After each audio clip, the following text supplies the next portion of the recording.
फिरोज अजीज joint CEO आनंद Rathi wealth के हमारे साथ जुड़ चुके हैं। फिरोज नमस्कार, कार्यक्रम में स्वागत है। आप आशीष को सुन ही रहे होंगे। अच्छा, मैं थोड़ा सा और पीछे चलता हूँ। मैं आपसे सुनना चाहूँगा कि आपको ये अर्निंग सीजन लगा कैसा, और आपकी एक्सपेक्टेशंस के अगेंस्ट कैसा रहा, और सबसे ज़्यादा इम्प्रेस किसने किया आपको? फॉर इंस्टेंस बैंक्स ने, मेटल्स ने, किसने इम्प्रेस किया आपको? Veeru sir, earnings in line है। I would say definitely expectation second quarter से जो थी वो पूरी हो रही हैं। हमारी निफ्टी की अर्निंग की एस्टिमेट है 12% की। 1176 की लास्ट ईयर की अर्निंग्स थी निफ्टी कंपनीज की, 50 कंपनीज की, और उसकी 11% की अर्निंग्स ग्रोथ की हमारी उम्मीद थी। ये सेकंड क्वार्टर उसको सॉलिडिफाई करता है। That's how we see it. और 23 कंपनीज, जैसे आज सर कह रहे थे, कि और आनी बाकी हैं। ऑफ कोर्स 4 to 5% की अर्निंग्स ग्रोथ आई है, पॉइंट 1। पॉइंट 2, जैसे अर्निंग सीजन खत्म होता है फिर जब एस्टिमेट्स होती हैं उसमें एक एडजस्टमेंट हो जाता है। जैसे स्मॉल कैप की अर्निंग्स 93 कंपनीज की आई है, 19% की अर्निंग्स ग्रोथ दिख रही है। बट क्या होता है कि ऑलमोस्ट 63 कंपनीज का बदलाव हो चुका है लास्ट ईयर के मुकाबले। जब अर्निंग सीजन खत्म होता है ना, सडनली 19 का नंबर लोगों का गिर गुरा के 8-9 पे आ जाता है। ये इसीलिए आ जाता है क्योंकि जिस कंपनी है 93, तो उन कंपनी की है क्योंकि वो कंपनी लेवल पे देखी जा रही है। बिकॉज 93 लास्ट ईयर क्या ग्रो करी थी इस साल। जब ये 250 कंपनी करेक्ट हो जाती है ना, कंप्लीट हो जाती है, तो एक एडजस्टमेंट करते हैं लोग और वो भूल जाते हैं कि एक्चुअली जो कॉन्स्टिट्यूएंट्स बदले हैं उनको हटा के, उनके बदलाव को अनचेंज करके जो करंट कॉन्स्टिट्यूएंट्स है उसकी अर्निंग्स लोग कैलकुलेट नहीं करते। इसीलिए अर्निंग सीजन में ज्यादा अर्निंग्स बोलते हैं, अर्निंग्स खत्म होते ही एडजस्ट करके कम नंबर आ जाता है। So this time I think I am just highlighting that लोगों को ये करेक्शन नहीं करना चाहिए। That's an incorrect mathematics. So coming back to your question, great expectations, great results so far. And I think in पूरे विदेश में आपको ऐसी कॉर्पोरेट अर्निंग्स आज भी नहीं देखने को मिल रही हैं। So India is where the growth is. Okay, अच्छा, अब आते हैं बैंक्स पे। हाँ फिरोज, हर चीज़ एक प्राइस पे चलती है, और एक डिफरेंशियल था between the price performance of private bank और पीएसयूज, लेकिन पिछले 4 महीने में वो डिफरेंशियल बिल्कुल बिल्कुल, अगर आप देखें, वो जो स्पेस था ना, वो फिल हो चुका है। इनफैक्ट अब पीएसयू बैंक्स जो हैं वो 4 कदम आगे हैं। आई मीन, एक एसबीआई में ऑल टाइम हाई ड्यू था, वो भी हो चुका है। अभी आपको बैंकिंग में स्पेस कहाँ नज़र आ रहा है to go long? I think PSUs में डेफिनेटली दम है। इन टर्म्स ऑफ कंसोलिडेशन इनकी जो हुई है, ओनरशिप जो चेंज हुई है, अगर आप एक साल की, जैसे आपने एक दो स्टॉक्स मेंशन किए, उनकी अगर आप last year September quarter and की ओनरशिप जो पब्लिक डोमेन में मिलती है उसको इस सितंबर से करके करके देखते हैं, तो रिटेल और अदर्स कैटेगरी, जिसमें HUFs, private limited companies, LLP सब जो आती हैं, इन दोनों को मिलाएं तो इसकी जो ओनरशिप है वो घटी है। FIIs और DIs की ओनरशिप बढ़ी है। अगर ऐसा ट्रेंड आप देखते हैं तो इसका मतलब यह है कि साल भर में जो हल्के हाथ थे उन्होंने अपने शेयर मजबूत हाथों में दे दिए हैं। अगर ऐसा होता है तो that means there is a base formation. And I think जैसे आपने राइटली हाईलाइट किया, PSUs में वो बेस फॉर्मेशन देखने को मिल रहा है in terms of ownership change over the last 1 year. So I am completely with you. अब निफ्टी बैंक में 11 बैंक्स हैं, उसकी जो अर्निंग्स आई है आपकी, ऑफ कोर्स मैं इंडेक्स लेवल पे ज्यादा ट्रैक करता हूं रादर देन स्टॉक लेवल, -7% की आई है। 90% की रिजल्ट्स आ चुकी हैं। तो इंडेक्स लेवल पे अगर आप देखेंगे तो कहीं मौका बनता दिखेगा नहीं इस क्वार्टर में। तो जैसे वीरू साहब ने बताया, तो हर दर्शक को कह रहा हूं कि look in the direction of bottom up rather than top down in. Firoz ji, good afternoon. Shreya बात कर रही हूँ।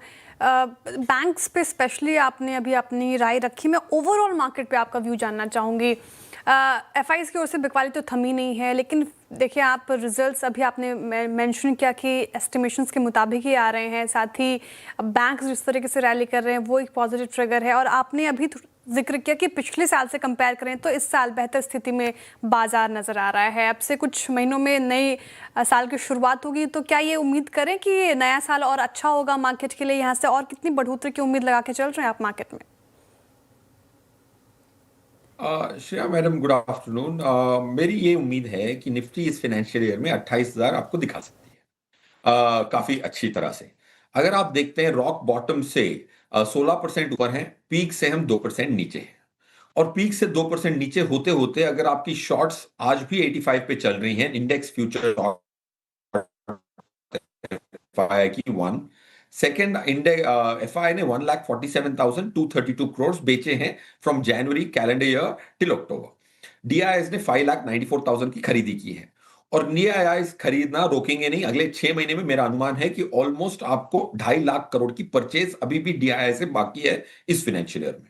एफआई की कैश मार्केट सेलिंग की प्रोबेबिलिटी बहुत कम है क्योंकि जो भी डर था, जो ये फ्रॉती एफआईएस थे उन्होंने अपना माल बेच दिया है, डिस्क्रिशनरी एफआईएस ने बेच दिया है और इंडेक्स फंड एफआईएस ने बाई किया है। अगर आप कोई भी बड़ी कंपनी की ब्लूमबर्ग से आप होल्डिंग्स उतारते हैं तो आपको फॉर एग्जांपल रिलायंस की आपको पूरी FI ownership more than 400 shares जिसने भी होल्ड किए पूरी लिस्ट आएगी और उनकी अगर आप कंपेयर करके देखते हैं लास्ट ईयर से तो आपको ये देखने को मिलेगा कि एफआई मजबूत एफआई ने खरीदा है।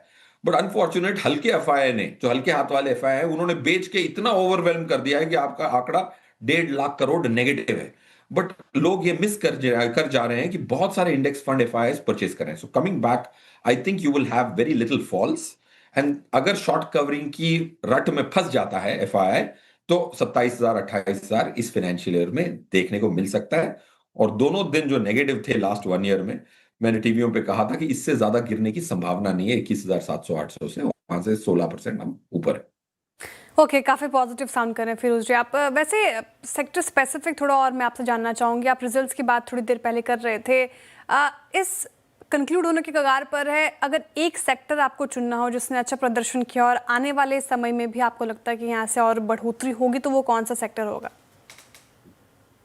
देखिए, अगर शॉर्ट टर्म ट्रेड करना है तो ऑयल एंड नेचुरल गैस में डेफिनेटली आप कर सकते हैं। उसकी जो अर्निंग्स, अगर आप सेकेंड क्वार्टर की अर्निंग्स देख रहे हैं तो 11 कंपनीज, ऑलमोस्ट 7 कंपनीज की रिजल्ट आ चुकी है और उसकी ऑलमोस्ट 128.7% की ईयर ऑन ईयर ग्रोथ देखने को मिली है। सो मेरा ये मानना है कि शॉर्ट टर्म के लिए ऑयल एंड गैस आप जरूर ट्रेड कर सकते हैं। निफ्टी ऑयल एंड गैस की मैं बात कर रहा था।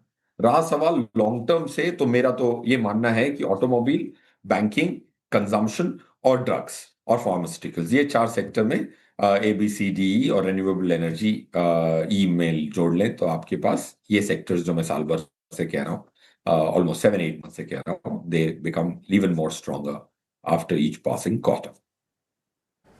हाँ, अच्छा फिरोज, हमारे ट्रेडिंग या फिर इन्वेस्टमेंट पोर्टफोलियो में एक अंश कमोडिटीज़ का होता है, हमेशा होता है।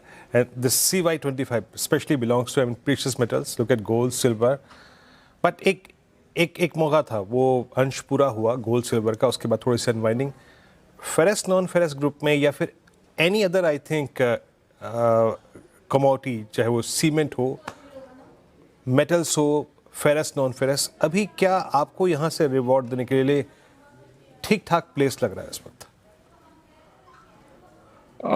वीरू सर, मैं इतना ज्यादा मतलब प्रेशियस मेटल में फिर भी कमेंट कर सकता हूं। I am not so qualified to comment on the actual underline price, so मैं उधर सेकंड गेस नहीं करूंगा। गोल्ड और सिल्वर पे ओपिनियन दे देता हूं। Silver I think sideways movement to downward movement इस संवत में देखने को मिल सकता है। गोल्ड डॉलर टर्म्स में 3 और 3,500 के बीच में साल भर के बाद देखने मिलेगा। So I am both on medium term basis, 1 to 1.5 year basis, upside ज्यादा डॉलर टर्म्स में नहीं बची। ओके बहुत शुक्रिया फिरोज जी। आपका वीडियो फ्रीज हो गया था, मुझे लगा कि बता देना चाहिए, फ़ोनों पे आप थे। कोई बात नहीं, बहुत शुक्रिया और अच्छी तरीके से आपने सभी तमाम सवालों के जवाब दिए। बहुत शुक्रिया आपके वक्त के लिए। चलिए